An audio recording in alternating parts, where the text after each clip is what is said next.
तपाईँहरूको अहिलेको सिजन भनेको चाहिँ के को छ भनेर फलफुलहरूमा चाहिँ सुन्तला भइरहेछ। सो यहाँ तर बाहिर चाहिँ सुन्तला लिएर आउनु भएको रहेछ। सो म जाँदैछु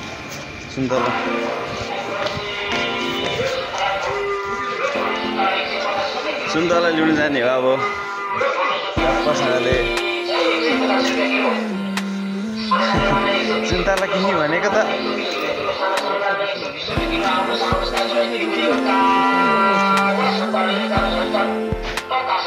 भाइले यसो गप्दिएको एउटा पल्टे हो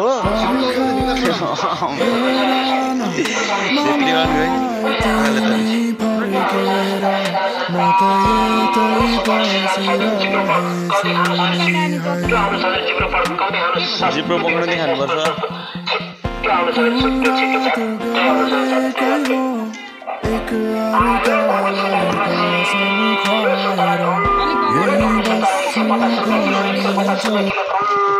छिटो मलाई पनि 100 रुपियाँको हालिदिनु त।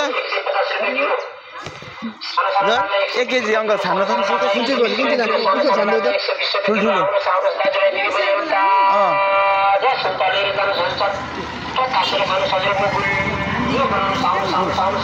भाइको एउटा खाएको छ बिचरा छान्दै